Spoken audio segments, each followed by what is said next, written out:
ওদিকে দেখা যায় দুটা আমাদের প্রবাসী ভাই, দেখি ওদের কি অবস্থা, আসে বিষয়ে শুনলাম বেটারা 3-4 দিন হলো বসে আছে। এসে বসছি। আসসালামু আলাইকুম ভাই। ওয়ালাইকুম সালাম। কি অবস্থা ভাই? ভালো ভাই, আলহামদুলিল্লাহ। আহ ভাইয়ের দেশে বাড়ি কই? মাদারীপুর ভাই। আপনার? কিশোরগঞ্জ। কতদিন ধরে আসছেন সৌদি আরবে? আসছি তো প্রায় 3 মাস হয়ে যেতেছে। আমি 4 মাসের মতো, 4 মাস প্লাস।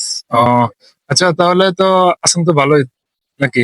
আছি ভাই, আলহামদুলিল্লাহ ভালোই আছি। মনে সুখে গান গাইতেছি ভাই। সৌদি আরবে সমুদ্রের পাড়ে বসে মনে সুখে গান গাইতেছি, ভালোই তো আছে।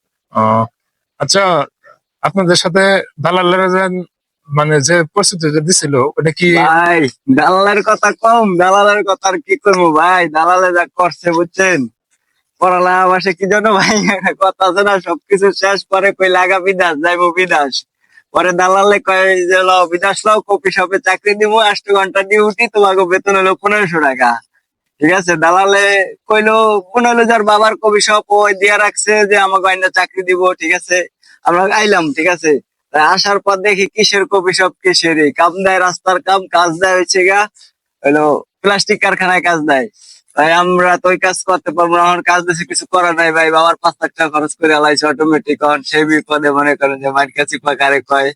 দালালরে তো পাই না ভাই হাতের কাছে ভাই, যদি কোনোদিন দালালের লগে দেখা হয় ভাই, তাই এটা রয়েছে মনের দাম মনে ভাই। গান শোনাবেন নাকি দালালের? দালাল রে গান শোনার, কারণ আমরা এখন কিছু করার নাই ভাই, গান শিখতেছি না ভাই, শিখতে আছি গান। দালাল রে অনেক গান শোনাবো, দালাল রে খুব গান শুনে না বাকি আছে, অনেক গান শোনাবো ভাই। ঠিকঠাক মতো কি বেতন দেয়? বেতন ভাই দেয়, কিন্তু কাজ খুব পরিশ্রম কাজ ভাই, বুঝছেন। আমাদের যে কাজের কথা বলে আনছে ওইগুলা কিছুই হয় না, মানে এটা যে বলছে যা মুখ দেয়, এখানে আসার পর দেখি কিছুই না, সব অন্যটা। যাই হোক, দোয়া করি আল্লাহ তাদেরকে হেদায়েত দান করুক, সহিবুজ দান করুক। দালাল এখন কি করা যাবে ভাই, বিদেশ হতে এসে করছেন। হ্যাঁ ভাই, ওইটাই, এখন টাকা পয়সা খরচ করে আইসা করছি, কিছু করার নাই ভাই। এখন তো মনে করেন যে রুমে বৈশা রয়েছে 2.5 মাস, খাবার নাই কিছু নাই।